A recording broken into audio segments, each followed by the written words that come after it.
Batu Menhir. Ya, lokasinya di Batu Menhir, lokasi berada di 101 Batu Menhir 13 Lintang Selatan. Ya. Data geografisnya berada di titik koordinat 101 Bujur Timur, 13 Lintang Selatan. Luas area yaitu sekitar 7.000 meter, yang mana lokasinya dulu dia ditemukan adanya tanda-tanda adanya situs, yaitu tahun 1971. Pada waktu itu Pak Wijaya sedang mengolah lahan di sini, menemukan sejenis batuan itu awal mulanya tahun 1971. Kemudian temuannya ini ditindaklanjuti oleh tim survei Kabupaten Kuniwa ya, yang bernama Pak Jati di lokasi sini mengadakan penggalian percobaan. Ternyata menemukan sebuah peti kubur batu. Tahun 1972 temuannya itu peti kubur batu ini dilaporkan ke Jakarta. Dari Jakarta turun peneliti ya, yaitu Lembaga Peninggalan Purbakala langsung melihat ke lokasi dan ternyata benar menemukan peti batu. Kemudian tahun 1975 baru diadakan penggalian secara total dan menyeluruh dengan sistem ekskavasi. Apa itu ekskavasi? Ekskavasi adalah sebuah cara penggalian lahan di sini. Lokasinya itu yang sudah ditandai patok bambu baru digali dari atas permukaan tanah ke dalam tanah itu kedalamannya 1 sampai 2 meter. Nah, dari lokasi ini dinamakan chip ya. Chipnya itu singkatan Cipari. Ya, ada kotak yang pertama, kotak yang kedua, ketiga, keempat, kelima, keenam itu ada 11. Ada 11 kotak atau petak yang digali dengan sistem ekskavasi. Itu kedalamannya nggak sama ya, 170 cm dari atas permukaan tanah ke dalam tanah itu ada yang menyampai 2 meter. Nah, jadi dari dalam ini ditemukan gerabah yang pertama ditemukan yaitu kendi. Ya, kendi itu alat untuk menyimpan air di lokasi ini, di depan ini. Nah, kemudian penggaliannya itu ada satu lagi menemukan tahun 1975 itu pada waktu penggalian total menemukan lagi peti batu yang kedua. Di dalamnya terdapat bekal kubur yang berupa kampak batu sama pendil yang sebelah baratnya. Kemudian titik koordinatnya peti kubur batu menghadap ke sebelah timur. Ada lagi peti kubur batu yang kedua itu sudah bergeser ke utara selatan. Itu titik koordinatnya di sini di lokasi itu 70 derajat Celcius. Jadi peti yang pertama itu titik koordinat 70 derajat Celcius, kemudian peti yang kedua utara selatan bergeser itu sudah 50 derajat Celcius. Jadi ada selisih 20 derajat perbedaannya antara peti yang pertama dengan peti yang kedua. Kemudian gelang batu seperti pendil, gerabah, bulatan tanah ditemukan di bawahnya atau di chip 3 ekskavasi kotak yang ketiga. Kemudian ada lagi sama perunggu ya, perunggunya itu ditemukan di tengah-tengah ini. Nah, kalau di lokasi ini batunya alam asli ya. Jadi yang benda-benda yang purbakala itu ada yang disimpan di taman ini adalah ada batu alam. Jadi ada batu alam, jadi benda bukan buatan manusia, tapi sudah ada dari alam yang membentuknya. Ini namanya itu menhir. Ya, menhir itu adalah batu berdiri dengan ukuran itu 110 yang tingginya. Kemudian yang bawah itu dolmen, tempat menyimpan sesajen, fungsinya yaitu lebar batunya 120. Ya, yang ini yang seperti orang tidur itu ya. Dolmen adalah bahannya dari jenis batu obelis. Jenis batu obelis itu jenis batu yang asli alam yang ininya ya. Jadi batu ini sudah dipecah, sudah dibelah, jadi sudah ada dari alamnya. Jadi benda bukan manusia, bukan buatan manusia, jadi benda alam. Karena begini ya, benda cagar budaya itu ada dua kategorinya, benda cagar budaya bergerak, benda cagar budaya tidak bergerak. Benda cagar budaya yang tidak bergerak itu tidak bisa dipindah tempatkan. Artinya bendanya volumenya berat gitu ya. Kalau benda bergerak atau benda cagar budaya bergerak, maksudnya bergerak itu bisa dipindahkan oleh manusia. Nah, seperti ini tidak bisa dipindah tempatkan kalau di ini mah ya. Jadi yang ini namanya batu dapon. Apa itu batu dapon? Batu dapon adalah jenis batu berlubang lebih daripada satu untuk membuat racikan jamu yang ini. Yang lubangnya lebih dari satu. Boleh nanti ada lewat sini kalau mau ini ya. Maksudnya dilarang masuk itu, ini ada dilarang masuk karena yang rusak alam itu ada beberapa kategori ya, itu hewan, binatang, manusia itu sendiri ya. Kemudian alam juga merusak sebetulnya, seperti gempa bumi gitu ya, banjir dan sebagainya, pergeseran tanah. Jadi kerusakan itu ada dua alternatif, ada oleh alam itu sendiri, gangguannya itu oleh manusia, oleh hewan, binatang. Kenapa dikasih tulisannya dilarang masuk? Ya, jadi kalau tujuannya hanya untuk pendidikan, kemudian itu boleh-boleh saja. Ya, jadi yang ditemukan di lokasi ini luasnya dulu ya, luasnya sekitar 14 hingga 15 meter, 17 meter ya, 14 meter dari lingkaran yang melingkar itu. Dari ada yang sebelah sana sampai itu 14 meter lebih ini lingkarannya ya. Jadi lingkaran batu ini. Nah, ini dua batu. Ini batu ini ditumpuk, ini batu alam, batu alam. Kalau ini batu sungai. Nah, kemudian yang di bawah itu batu dakon, ada batu dakon untuk menumbuk padi. Untuk menumbuk padi di situ ada. Itu jenis batunya batu obelis. Jadi jenis batu obelis, ada lagi batu obsidian. Ini jenis batu semodel ini deh. Nah, ini kalau kena matahari kan ini memancarkan sinar, ini ada mengandung uranium ya, ini itu ada besi, ini kelihatan depan ya. Nah, jadi di dalam batu ini, jadi di batu itu sebetulnya ada bahan-bahan yang lain karena terjadinya polusi bumi mungkin ya. Polusi bumi itu seperti itu. Nah, ini lokasinya berada di altar batu, adalah jenis bangunan susunan batu yang berundak-undak ini tuh ya. Jenis susunan batu yang berundak-undak atau altar batu bangunan punden berundak. Jadi salah satu peninggalan megalitik zaman batu besar adalah ini menhir, kemudian dolmen. Ini adalah ciri tradisi megalitik. Jadi Cipar ini termasuknya jenis tradisi megalitik. Kehidupannya zaman Neolitik. Jadi zaman Neolitik itu ada tapak batu, gelang batu, gerabah-gerabah. Itu miring ciri apa? tanda sudah menetap ya, sudah tidak berpindah-pindah lagi. Kalau ada misalnya gerabah, bokor yang ditemukan ini udah menetap, tidak berpindah-pindah lagi, sudah nomaden. Nah, kalau ini kepercayaan religius, mereka itu ritual, bahasa sekarang mah ya ritual itu. Dulu religiusnya itu seperti ini. Jadi di bangunan punden berundak-undak. Nah, jadi bangunan yang berundak-undak ini kan ini atas lagi dari bawah tadi ya. Naik ini ada ini lagi ke atas. Ini adalah salah satu ciri bangunan punden berundak. Jadi berundak itu ya berundak bertahap gitu di atas. Nah, ini altar batu timur lokasinya. Kemudian ada tadi sudah ya lumpang batunya untuk menumbuk, jadi menumbuk padi, menumbuk jagung di situ. Itu benda-benda yang disimpan di lokasi ini. Selanjutnya untuk bekal kuburnya seperti berapa, indil berkaki, ya, indil biasa itu ditemukan di tengah-tengah yang itu. Ya ada peti batu, nanti kita ke lokasi peti batu. Ini pengembangan Taman Purbakala. Jadi sekarang Taman Purbakala dikembangkan satu destinasi oleh pemerintah, itu dikembangkan untuk destinasi tempat mengenal budaya, misalnya cermin sejarah manusia, alam dan lingkungannya, tempat objek wisata, tempat penelitian, studi pengenalan cagar budaya antar daerah zaman dahulu dengan sekarang.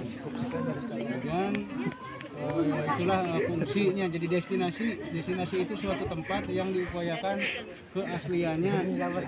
Keaslian benda itu nggak boleh dirubah bentuk ya. Dalam undang-undang itu sekarang undang-undangnya nomor 11 tahun 2010. Jadi nomor 11 itu tentang benda cagar budaya itu dilindungi oleh undang-undang tersebut ya. Undang-undang tentang benda cagar budaya. Karena undang-undangnya ada dua. Kalau undang-undang pemerintah memajukan kebudayaan nasional, itu undang-undang dasar 45. Jadi pemerintah memajukan kebudayaan nasional.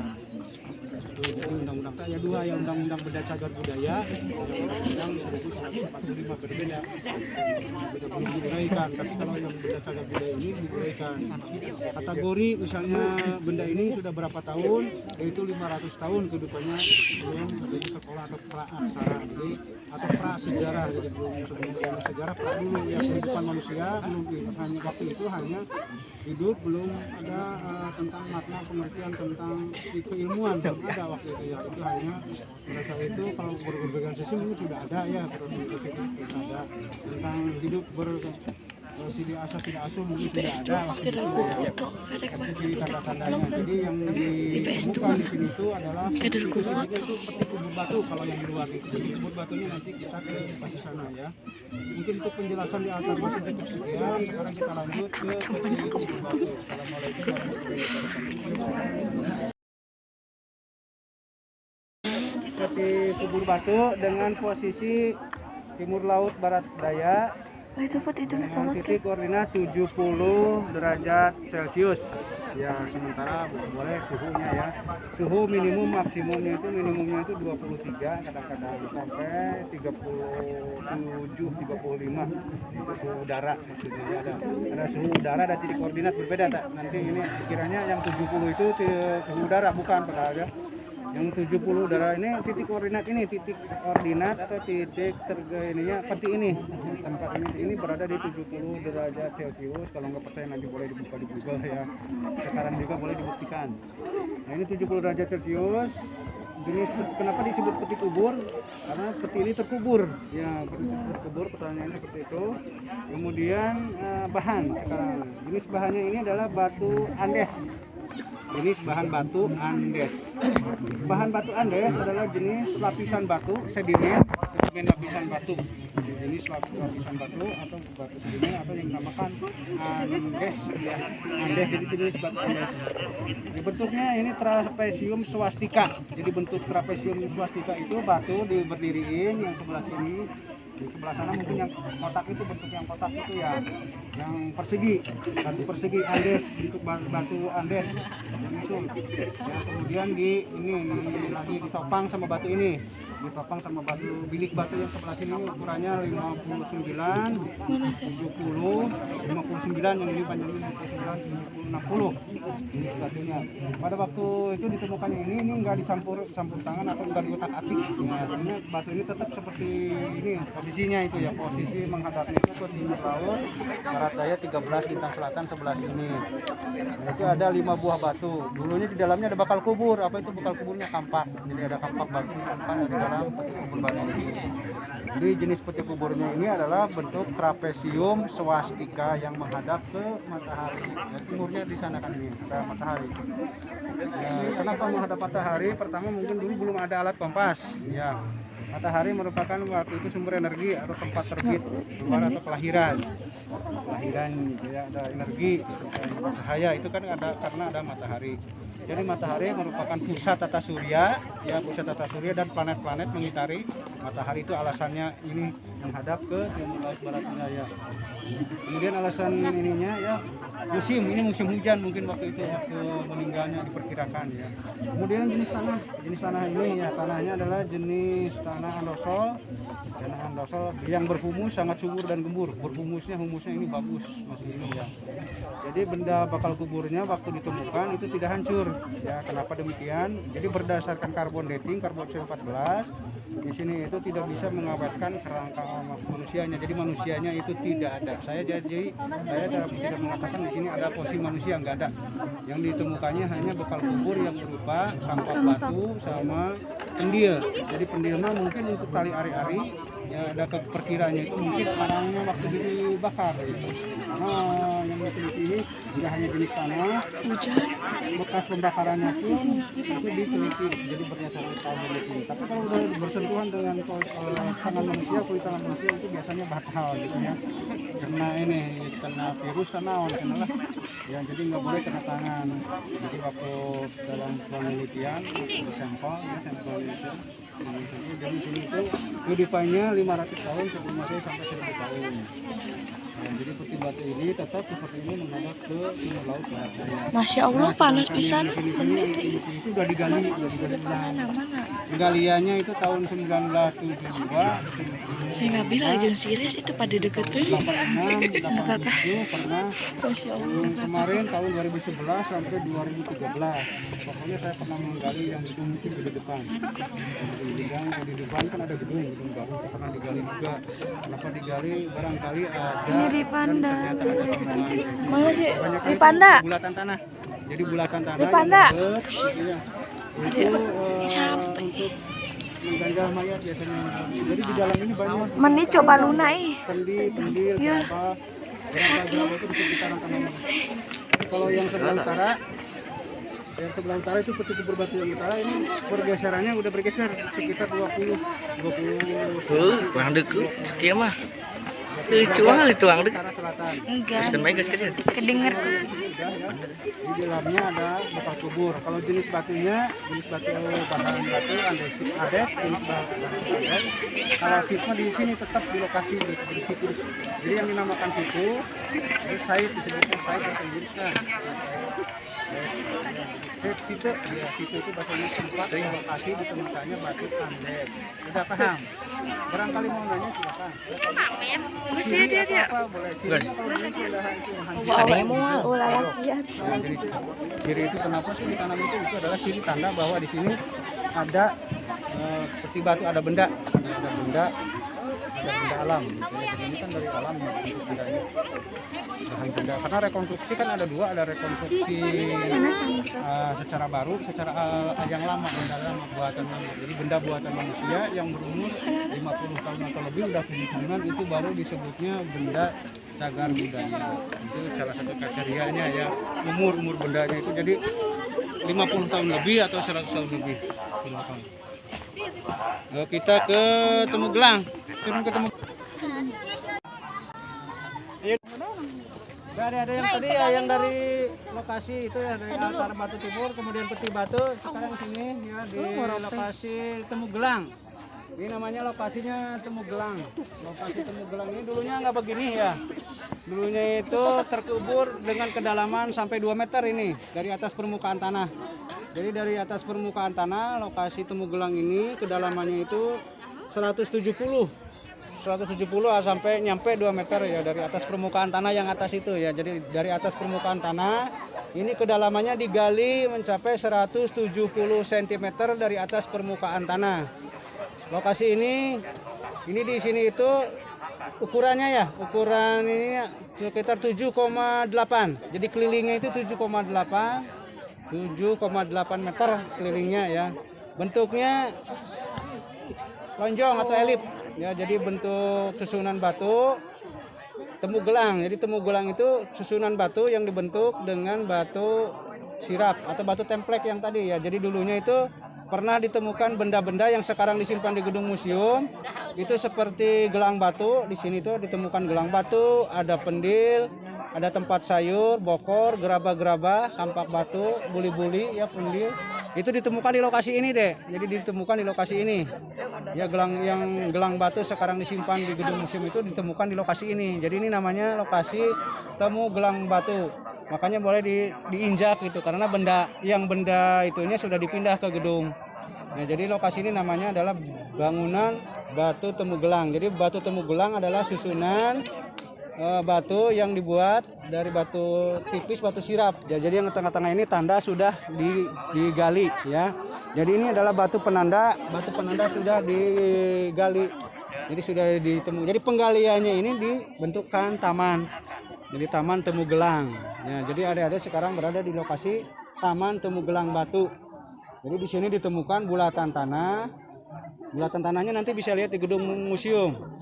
Gelang batu, pendil, ya pendil itu ditemukan di lokasi ini. Ya, tapi sekarang juga masih ada, mungkin bubuk-bubuknya remek-remek nama masih kena ya. Ya, tapi kita nggak kelihatan. Tapi kalau sehari-hari saya kesini di sini pernah menemukan ada juga, tapi pas ditemukan itu kampak, ternyata pecahan kampak juga ada yang sini. Jadi nggak hanya gelang, kampak batu pun ditemukan di sini. Jadi kampak batu itu ada yang ditemukan dari dalam peti kubur batu, ada juga dari luar dalam peti kubur batu. Artinya di sini tempatnya berdekatan, nggak berjauhan. Jadi kampak batu itu ditemukan di lokasi ini. Jadi lokasi ini adalah tempat temukannya benda-benda cagar budaya yang bersejarah. Jadi temukannya di sini kampak batu, gelang batu yang tengah. Ya, kalau yang tengah itu lingkaran gelang batunya ada dua gelang batu yang ditemukan di sana. Ada gelang perunggu juga di lingkaran tengah ditemukannya. Jadi benda-benda seperti gerabah itu dulunya berserakan di sini, itu berantakan, ya berbentuk kereweng-kereweng atau pecahannya itu pertamanya itu dikumpulkan, dimasukkan plastik, ya itu baru kalau yang perunggu itu dimasukkan ke elemen koil. Kalau menemukan benda di sini itu ya bekas penggaliannya dulu itu dimasukkan ke elemen koil. Kalau kampak perunggu, gelang perunggu ya itu dibungkusnya pakai elemen koil. Itu praktek di lokasinya ya, penggalian.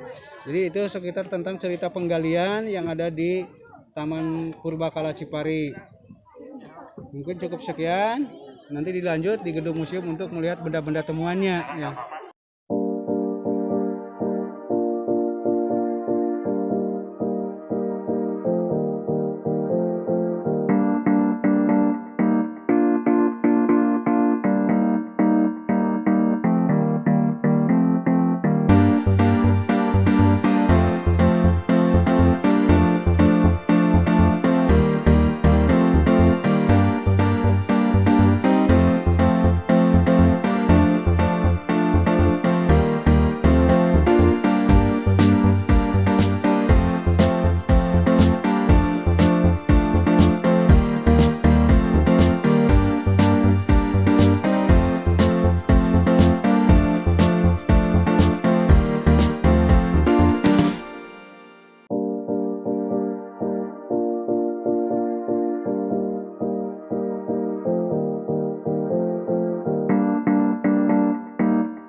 Cukup sekian vlog dari kami.